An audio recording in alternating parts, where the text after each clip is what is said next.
Bueno, compañeros, bienvenidos nuevamente a este espacio de monitoría de la clase de modelación financiera y gestión del riesgo.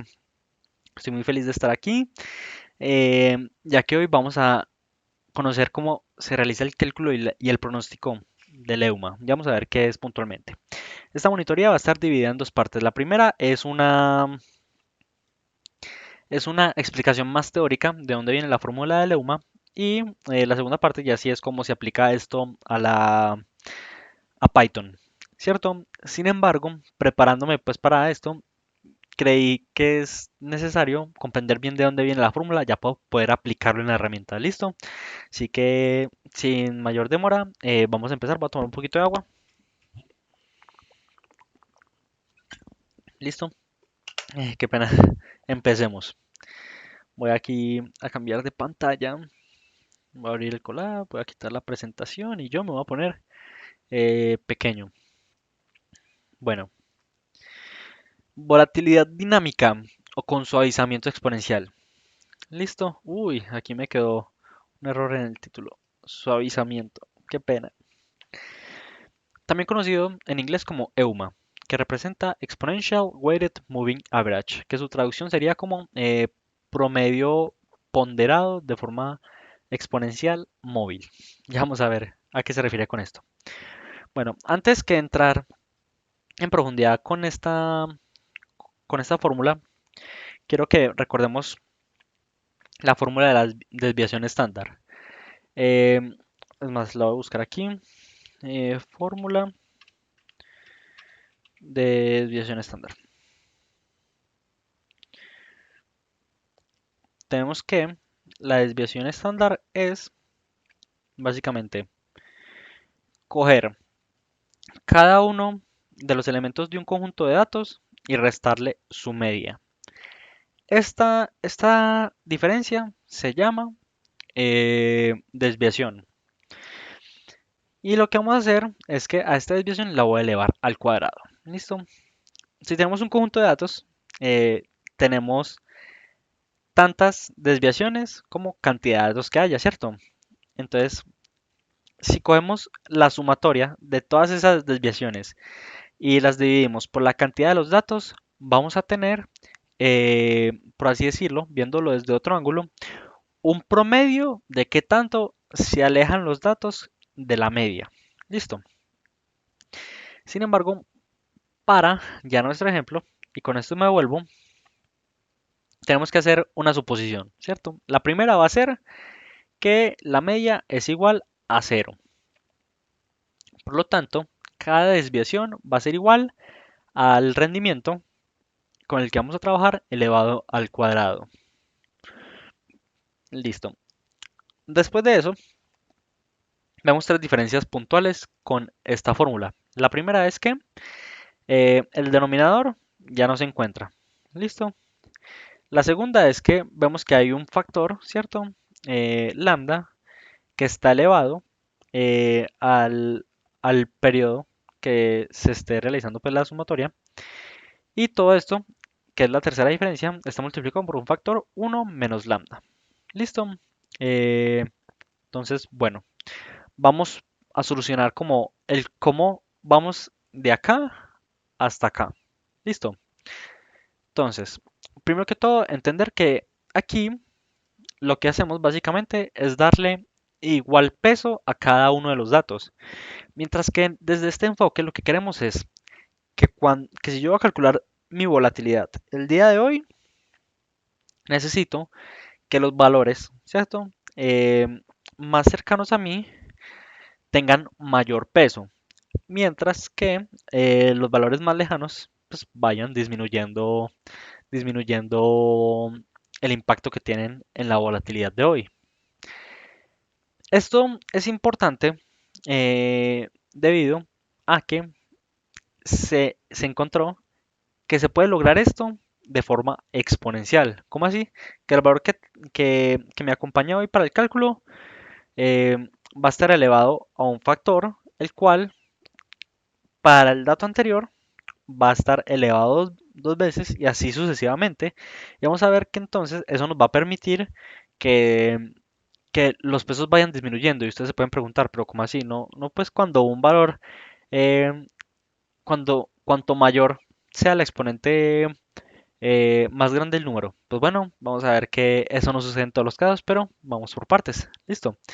Entonces vamos a revisar este factor. Bueno, miremos qué necesitamos entonces. Básicamente lo que queremos, ¿cierto? Si lo planteamos como alguien que quiere formular este modelo, queremos que entonces el primer rendimiento esté multiplicado por un factor, partiendo de esta fórmula, lambda que esté elevado a la cero. Y esto le voy a sumar el rendimiento que esté rezagado una vez, ¿cierto? Que multiplica a un factor lambda elevado a la uno. Y así sucesivamente, pues hasta la cantidad de datos que manejamos en la serie. Eh, Aclaración importante, recordemos que cuando trabajamos con series, reemplazamos la n por t. Listo, ya es más como de notación formal. Listo. Eh, pero bueno, ¿cómo queremos, cómo logramos el denominado suavizamiento exponencial? Traduciendo esta pregunta, ¿cómo logramos que de verdad un valor disminuya de forma exponencial? Bueno, miremos lo siguiente. Aquí voy a correr unas librerías, NumPy para cálculos y Matplotlib para graficar. Entonces, bueno, aquí lo que hago es generar un conjunto de datos, 100 datos en realidad, que van entre -1 y 100. Listo. Eso es como para explicar pues, la función de este método.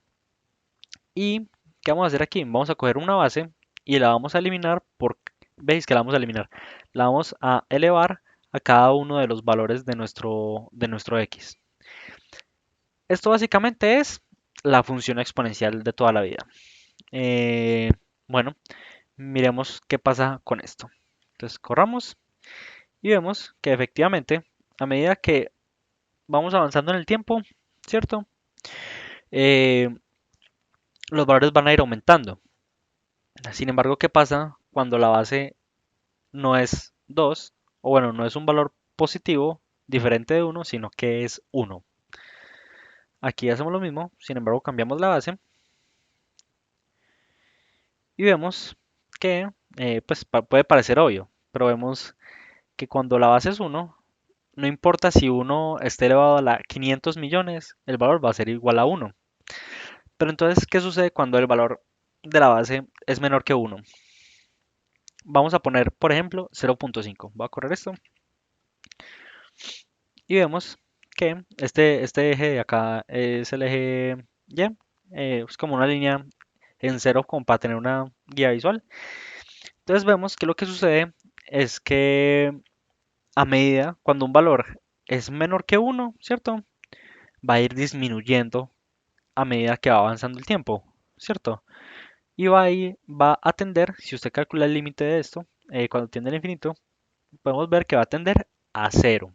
Esto se va a ir acercando a cero, tiene un comportamiento asintótico incluso. Pero miremos qué pasa con diferentes valores de lambda, o sea, si tenemos diferentes bases. Para este ejemplo puse el de 0.25 y el de 0.75. Entonces miremos, eh, el azul es el de 0.5, el que calculamos arriba.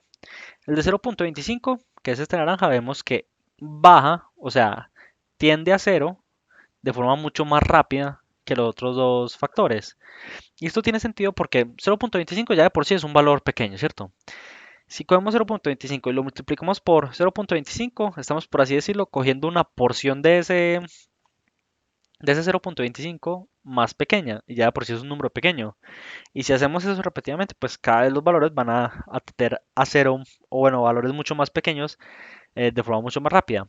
Mientras que si vemos la línea verde, que es 0.65, vemos que no cae tan abrupto como estos otros dos valores, y es más, se ve como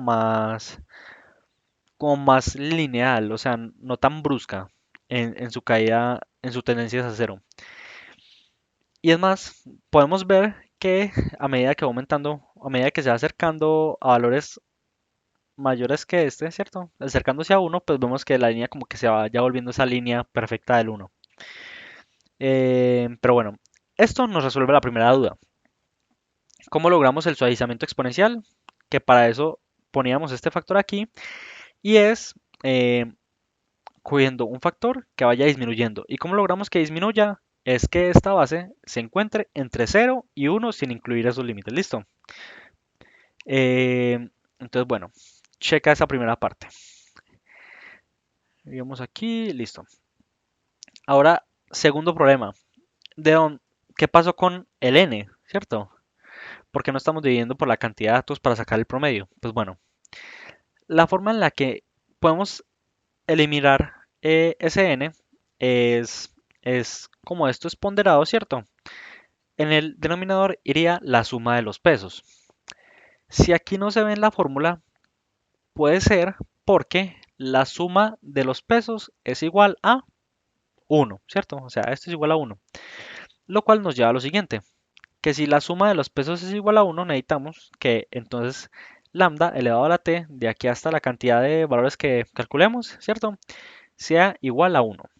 Y para dar solución a esto, vamos a volvernos un poco a nuestras claves de cálculo integral y vamos a hablar de la serie geométrica. ¿Listo? La serie geométrica está definida como la serie en la cual hay un factor a que está multiplicado por lambda y este lambda va a ir aumentando eh, su exponente a medida que se va sumando cada elemento.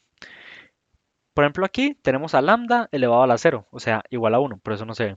Aquí tenemos ya a lambda a la 1, lambda a la 2 y así sucesivamente hasta lambda a la n. Y podemos ver que se resume así, ¿cierto? Entonces, esto lo podemos ver como la suma de un factor lambda, ¿cierto? De este factor lambda que cambia de forma exponencial. Este lambda que cambia de forma exponencial, alterando en cada suma a un factor a. Listo. Sin embargo, esta serie tiene una propiedad muy especial y es que esta suma se puede calcular. Sin embargo, bajo una condición muy importante, y es que esta suma se puede calcular siempre y cuando los términos se aproximen a cero. ¿Y cómo logramos que los términos se aproximen a cero? Pues ya lo vimos, cuando el valor de lambda, ¿cierto? Está entre 0.5. O sea, a medida que se le va agregando sumas, esos valores van a tender a valores pequeños, pequeños, pequeños que van a tender a cero.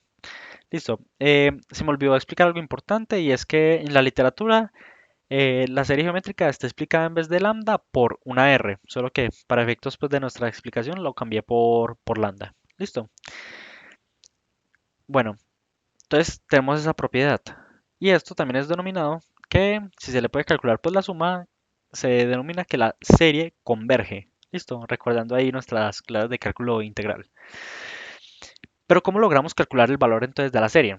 Pues bueno, necesitamos hacer las siguientes operaciones. Si tenemos la serie que está denominada por esto, tenemos la suma de estos elementos, ¿cierto? Si a la serie la multiplicamos por lambda en lado y lado, ¿cierto? Vamos a obtener lo siguiente. La serie multiplicada por lambda va a ser igual al primer factor que estaba solo por un lambda. El segundo factor que multiplicaba lambda a la 1 va a estar multiplicado ahora por lambda a la 2. Ya el tercer factor, no por lambda a la 2, sino por lambda a la 3 y así sucesivamente hasta el factor que multiplica a lambda a la n más 1. ¿Listo? ¿Qué vamos a hacer ahora? Vamos a coger Sn, o sea, la serie, ¿cierto? Y le vamos a restar a lambda por Sn, a lambda, sí, a lambda por Sn, o sea, esto segundo que calculamos aquí. Y vamos a realizar esa operación en este espacio, ¿listo? Entonces, vemos que aquí tenemos a cada uno a un lado del igual y lo vamos a sumar y restar. Entonces, Sn menos lambda por Sn es lo que queda de este lado y al otro lado del igual vemos que eh, este a por lambda se cancela con este. Este a por lambda al lado se cancela con este con este con este y así sucesivamente hasta que solo vamos a quedar con a y con a, bueno, vamos a quedar con a al cual le restamos a por lambda a la n más 1. ¿Listo? Si aquí sacamos factor común a ambos lados de ese n y ya lo sacamos como factor común pues, a cada uno en su respectivo lado, vemos que podemos pasar este factor que quedó como 1 menos lambda al otro lado, ¿cierto? Entonces, podemos decir que la sumatoria de esta serie va a ser igual a 1 menos lambda de n más 1 dividido uno menos lambda. Y podemos ver que esto es igual, pues básicamente a la expresión de la sumatoria que tenemos aquí. Algo importante es que lambda no puede ser igual a 1, ¿cierto? Y, y esto es, y esto es bueno porque ya lo sabemos, ya que lambda, recordemos, no puede tomar un valor, no puede tomar a 1, ¿cierto? Siempre va a estar en términos absolutos entre 0 y 1, sin incluir los límites. Entonces, se cumple. Sin embargo, miramos qué pasa cuando esta suma tiende al infinito. Entonces, calculemos su límite cuando tiende al infinito. Entonces, vemos que este valor, como vimos anteriormente, cuando tiende al infinito, tiende a 0. Entonces, si tiende a 0, básicamente podemos definir que su sumatoria, que la sumatoria va a ser igual a dividido a 1 menos lambda. Entonces, podemos expresar eso de la siguiente manera. ¿Listo? De esta forma. Sin embargo, volvamos a nuestro problema. Necesitamos que esa sumatoria, que esta sumatoria que definimos acá, sea igual a 1. Si partimos de la serie geométrica, ¿cierto? Y la igualamos al 1, a 1, miremos cómo queda. Entonces lo que sucede es lo siguiente.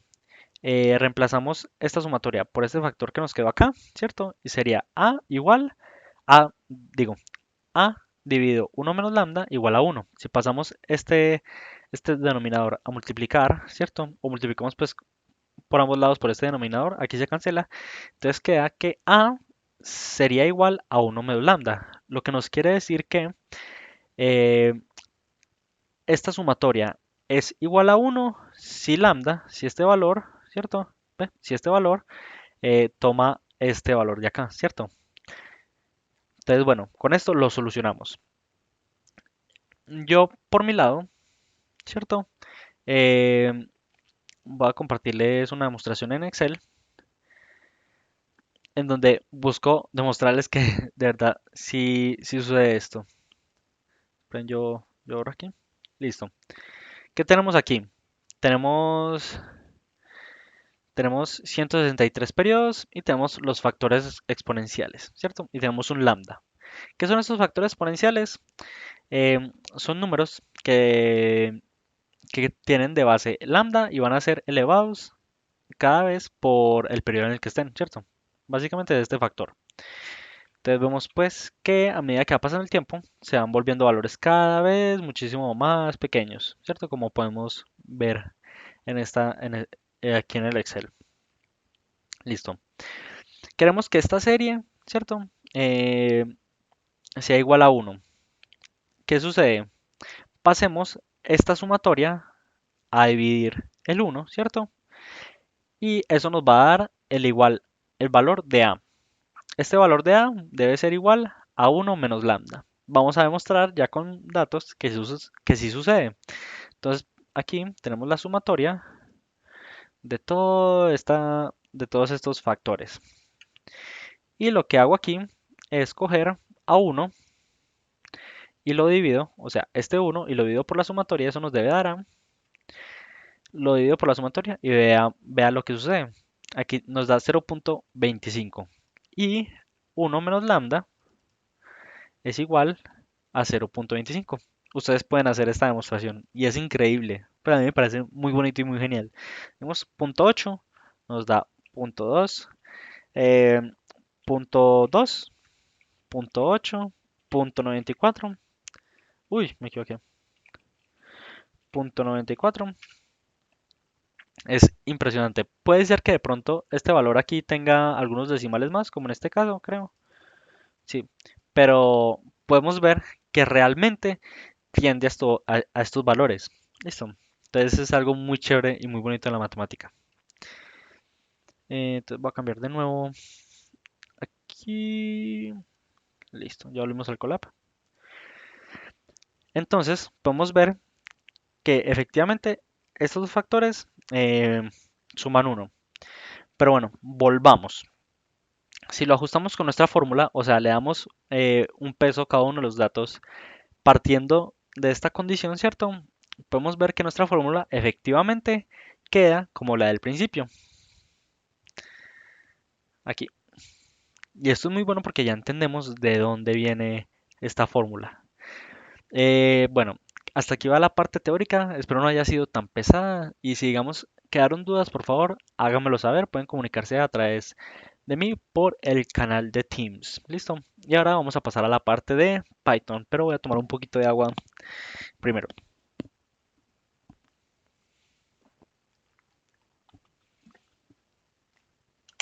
Listo. Bueno, aquí yo ya cargué previamente un conjunto de datos que vamos a ver qué contiene. Voy a correrlo. Aquí pues unas librerías, pandas, que ya he hablado de ellas, y NumPy. Listo, entonces bueno, miremos qué tiene nuestro conjunto de datos.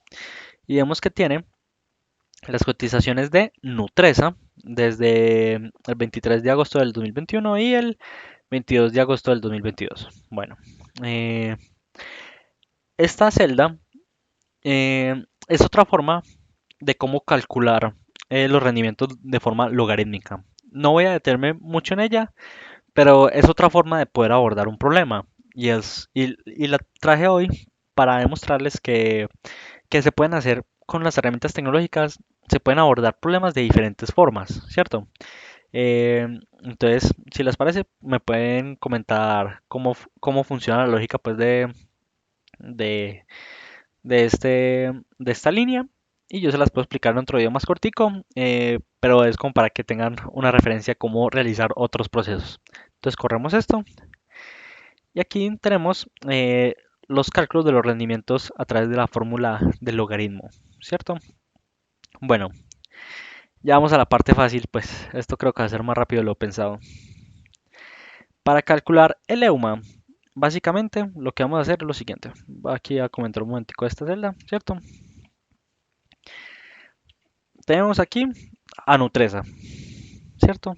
Y yo voy a coger solamente la columna de los rendimientos.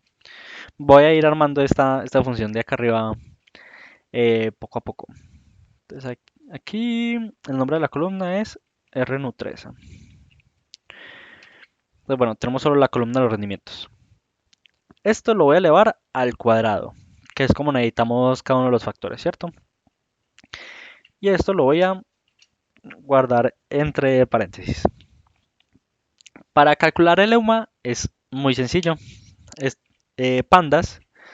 Recordemos que esto es un data frame de pandas, viene de un data frame de pandas. Tiene la función EWM. Esta función nos calcula básicamente el EUMA. Entonces, ¿qué hacemos? Eh, ponemos, tenemos que darle un parámetro denominado alfa que es equivalente a lambda. Listo. Pero sucede algo acá. Eh, al momento de realizar la operación, es más, voy a buscarlo acá. pd.dataframe.eum pandas. Listo. Recuerden que la documentación es uno de nuestros mejores aliados. Espera un momentico. Aquí. Miremos que esta es la fórmula de Leuma. Vemos que cuando entra el factor, ¿cierto? El factor exponencial es 1 menos alfa. Entonces, eh, cambia un poco, ¿cierto? Esto es lo importante de la documentación. Cambia un poco, pero eso se puede solucionar. eh, uy, perdón. Eh, ya que en vez de poner el 0.94, que recordemos que es el valor recomendado a la hora en la que optimizamos, ¿cierto? Que es el valor que mejor optimiza el pronóstico de las desviaciones, o sea, eh, uy, se me olvidó, perdón. El cálculo de la volatilidad, ¿cierto? Perdónenme. Cuando calculamos cuando buscamos pronosticar el 0.94 es como el mejor valor para realizarlo. En vez de poner 0.94, vamos a poner 0.06. Listo. Y aquí podemos elegir dos cosas. Listo. Eh, lo primero es que podemos sacarle el promedio, ¿cierto? Dándole Ay, no sé por qué ahora estoy abriendo eso. Punto min, o podemos sacar la sumatoria, que sería solamente la parte del numerador. Vamos a sacar cualquiera de los dos. Entonces saquemos aquí min, porque abajo lo saco ya es con la suma. Y vemos que nos entrega una serie, pero ustedes pueden decir, pues, pero en realidad lo que nosotros necesitamos era un solo valor. Pues el EUMA calculado cuando estoy acá. ¿Qué sucede? Que cuando realizamos este cálculo, utilizamos esta función, lo que hace es calcular el EUMA de este valor con los valores que tiene detrás, ¿cierto? Por ejemplo, aquí no tenemos valores detrás, entonces básicamente es el valor del, ¿cómo se llama? Este valor sin pesos que lo acompañen por detrás. Aquí es el valor del EUMA eh, con solo este valor. Aquí es el 3 con solo este valor, ¿cierto? O sea, con todos los valores que estén por detrás de ellos. Entonces aquí vemos que está el 0.666, que este valor sería el que queremos calcular, ¿cierto? Este sería nuestra volatilidad de donde queremos calcular que tiene de pesos todos los anteriores. Y esto es muy cómodo porque cuando trabajamos con hartas cantidades de datos, pues con una sola línea de código calculamos la volatilidad de todos los valores de forma muy ágil para cada momento del tiempo. Y recordemos que pues, para este elemento estos valores van a tener un peso muy pequeño que casi no lo va a afectar. Entonces eh, queda muy cómodo la forma en la que Pandas no lo calcula. También podemos calcularlo a través de la suma. Listo. Sin embargo, para calcularlo a través de la suma, eh, tenemos que multiplicarlo. Uy, un momentico. Tenemos que multiplicarlo porque miremos que aquí solo está multiplicado, por así decirlo, por nuestro lambda. No tiene el factor de uno menos lambda. Entonces aquí, para la suma, sí tendríamos que multiplicarlo por el uno menos lambda, que en este caso sería el mismo 0.06. Voy a borrar esta parte, ¿cierto? Uy, perdón, aquí iba a cometer un error. Uy, perdónenme, me faltó un paréntesis, ya. ¿Qué no me pasa? Perdón, chicos. Esto... mm, creo que borrando esto. Ya voy.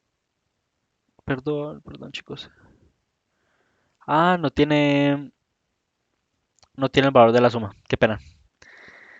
Entonces, solamente quedamos con, con el valor de la medida. Este error creo que fue una actualización en los métodos de pandas, pero bueno, no les paremos atención. Y para calcular ya el pronóstico, también es muy fácil. En vez aquí en la fórmula del Leum, le ponemos adjust igual false. Y con solo esto, y aquí lo dice, cuando ponemos este parámetro igual a false, ya el cálculo de cada una de las de Leuma va a cambiar por estos valores, dándonos pues la facilidad de cálculo nuevamente. Entonces aquí le vamos a correr.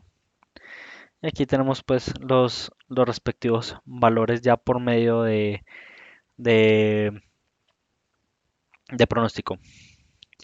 Bueno, por mi lado, eso es todo. Digamos, si quedaron dudas, por favor, háganmela saber en los comentarios o a través de Teams y saben que estoy a su disposición. Muchas gracias por permitirme compartir con ustedes este espacio y les deseo muchos éxitos en lo que queda de semestre.